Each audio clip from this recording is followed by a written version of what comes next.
Hey guys, welcome to the Liberal Hive Mind, a channel solely focused on exposing the abundant hypocrisy of the left. What happened to all of that confidence, leftoids? You guys were making it seem that all of these leads that your candidates had were insurmountable. There's no chance Dr. Oz could beat John Fetterman, is what was said over and over, but we've very quickly gone from there's no chance to, oh crap, we might actually lose here and we probably shouldn't be underestimating Dr. Oz. It turns out shaming Dr. Oz over the fact that he likes wine and crudité and owns investment properties wasn't exactly a good political message, now was it? It turns out that John Fetterman isn't the future of the Democrat Party. As many leftoids have been saying, it turns out that John Fetterman, just as we predicted the last week, is totally tanking his campaign. And let's just say the John Fetterman headquarters is scrambling, currently panicking, to try to save face after last week's massive blunder. Like I keep saying, folks, in so many of these videos, reality is finally setting in and Democrats are realizing that it's not going to be a cakewalk in the state of Pennsylvania and probably a bunch of other states, as their far left candidates are poised to fail across the board. Even their boy John Fetterman, who's got the biggest lead out of all of them, a lead that by the way continues to dwindle. Let me update you guys on what's going on here, starting with one article, and then let's just get into some of these far left candidates and continue to highlight why I think they're going to lose and lose big. We've got some stuff to get into, folks, so let's roll the tape. Alright friends, so take a look at this. Democrats aren't laughing at Dr. Oz anymore as Pennsylvania race tightens. It's been clear throughout the 2022 midterm cycle that Republicans must hold Pennsylvania's open Senate seat if they hope to gain control of the chamber this year, and that they wouldn't concede it without a fight. But not very long ago, the contest was a font of comedic entertainment for many Democrats in and beyond the Keystone State who felt the feckless campaign of Dr. Mehmet Oz was turning out to be a joke. Early in the summer, Oz's extremely recent New Jersey residency provided fodder for a merciless, meme-filled social media campaign by Democrat nominee John Fetterman. Then Oz's clumsy effort to show solidarity with middle-class shoppers via a video about the rising costs of crudités sparked howls of derision online. The candidate only compounded his problems when he couldn't seem to give a straight answer about how many houses he owns. Well, Democrats aren't laughing about Dr. Oz anymore. While polls showed Fetterman cruising towards a relatively easy victory during much of the summer, the race has definitely tightened. The Real Clear Politics average shows the state's lieutenant governor up only 4.3% and Oz within the statistical margin of error in two recent polls. It's still Fetterman's race to lose, but now it's clear that he could. The influential Cook Political Report just moved its rating from lean Democrat to toss-up, and that alone, folks, has Democrats in sheer panic mode, because in this political environment, in this electoral environment, a toss-up is more likely to lean right than it is left. And the most astonishing thing for me, and probably the most telling thing, isn't necessarily the average lead that John Fetterman is seeing of 4.3%, but it's rather that his ceiling is dropping. Let me show you guys what I mean on the Real Clear Politics average. We've been covering John Fetterman for months now, and it seems as though in every single poll he was around 48-49%. In some of these garbage polls, of course, he gets above 50, but those polls are not to be taken seriously. We know the history, obviously, but in all the polls, it seems as though he's had a ceiling of 48-49%. Well, that ceiling seems to be dropping. The two most recent polls has John Fetterman at 45 and 46% respectively, meaning his ceiling was exactly that, a ceiling. He wasn't able to get above it. And now as his campaign is tanking, he's losing support. And this spells doomsday for John Fetterman because independent and undecided voters are very likely to split for the Republican candidate, meaning the race is a lot closer than it looks on paper. And that's bad news for the Fetterman campaign that initially was off to a strong start taking advantage of Dr. Oz's campaigning blunders. Well, now the blunders seem to be on the other side. And probably the biggest blunder of all is going to be the debate on October 25th. Oz and Fetterman have a big debate on October 25th. How many people will have voted by then? Dr. Oz and John Fetterman are going to have a big debate on October 25th. And well, very simply, folks, John Fetterman is not well, of course, as we've covered, but it's a lot worse than you might think. Take a look at this. We already knew that this is going to be a tight race,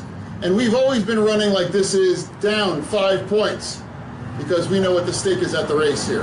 The question is, how is John Fetterman's campaign going to be able to survive a public, open debate against Mehmet Oz. I'm just not seeing it. It's going to be a complete disaster for the far-left Pennsylvania Democrat. And as more and more questions about John Fetterman, not just his health, arise, how is he supposed to defend himself against them? John Fetterman has a whole lot of skeletons in his political closet, a lot of extremely far-left radical policies and stances and statements that he has to answer for in a purple middle ground state like Pennsylvania. How is he going to do it if he's struggling to speak after his stroke? And now it seems like he's trying to backtrack on a lot of these issues. John Fetterman's ad blunder last week, pretending to be the tough-on-crime candidate, when clearly we know his track record, the RNC immediately pounced, highlighting a severe weakness for his campaign as he is a radical, far-left, or at least one-third of the inmate population type of Democrat. Well, now his campaign seems to be in damage control mode, as they came out last week saying John does not support decriminalizing all drugs. Well, RNC research then immediately links a clip of John Fetterman in 2015 claiming that all drugs should be decriminalized.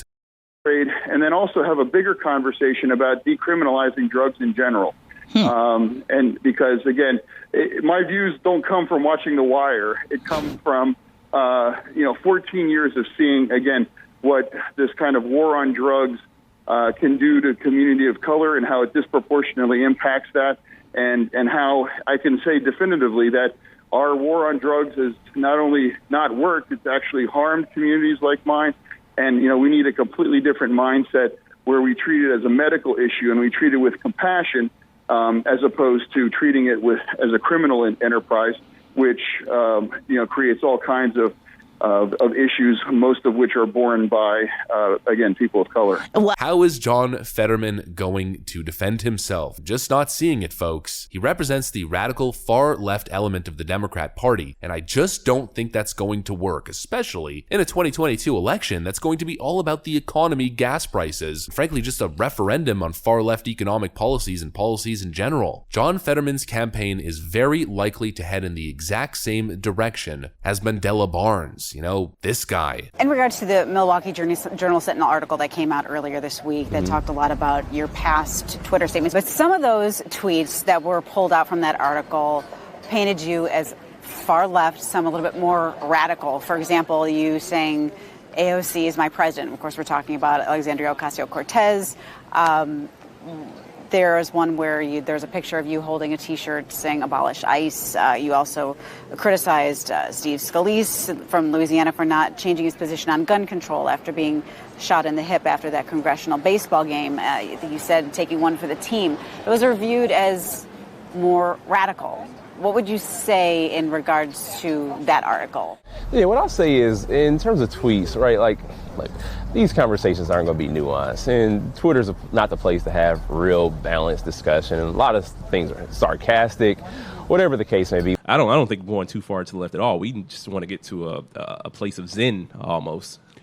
And what you're saying is I hear you, Mandela, that this horse race analysis just says it looks for the warm porridge, not the too hot, too cold, and doesn't look at what our society is and what it needs, right? Well, absolutely. I would love to be a centrist, right? I think many of us in the room would love to be a centrist, right? But in these times, there's no place for that, because it can't happen. We know exactly what's happening with Mandela Barnes' campaign, and trust me when I tell you that even though Mandela Barnes is now trailing in the polls, he's probably going to lose by an even wider chunk to Ron Johnson in the state of Wisconsin. Wisconsin and Pennsylvania are two notoriously hard states to poll, we already know that, and most likely Republican support is being underrepresented, or underestimated is probably the better word. Well, I'm going to stick by my guns on this one. John Fetterman's polling numbers are likely to continue to tank, just as we've already seen, and most likely, it's going to be a whole lot worse for Mr. Fetterwoman than even the future polls suggest. The last kicker here is, how can Dr. Oz start to capitalize? The simple fact of the matter is, Dr. Oz just hasn't made headlines. He's been absolutely terrible in his campaigning, but in the last month or so, if he could figure out how to make just a little bit of noise and get some positive press, then this thing is over. And if John Fetterman actually shows up to this debate on October 25th, well, Dr. Oz once again has a massive opportunity to make some serious strides in this campaign, in this election. And not to be insulting, but considering John Fetterman's current state, it really shouldn't be that hard considering all the ammunition and the fact that John Fetterman is extremely unwell. If Dr. Oz can just pull through and do okay, then it's very likely that the Republicans win the open Pennsylvania Senate seat. Of course, we'll have to see exactly what plays out, but I guess the point that I'm trying to make here is, unless Mehmet Oz manages to have a serious blunder in the next couple of weeks, or the next month or so, I just don't see John Fetterman winning. And it seems as though even Democrats are starting to come to terms with that, as the race is now officially a toss-up. And even RCP Average, who's showing John Fetterman with a 4.3% lead over Dr. Oz, even the RCP Senate projection has the Pennsylvania Senate seat going Republican. So let the leftoid copium begin as another race slowly slips out of their grasp. To be honest, the reality is, it was probably never going to be a Democrat landslide victory anyways, even if Dr. Oz isn't the strongest Republican candidate. The fact of the matter is, Dr. Oz may not be the best, but he's certainly better than communist bum John Fetterman. That's what I got for you guys though. Hopefully you enjoyed it. If you did, make sure to leave a like and possibly subscribe to the channel if you guys are up for it. I'm gonna get back to work. Thanks for watching, and I'll see you on the next one.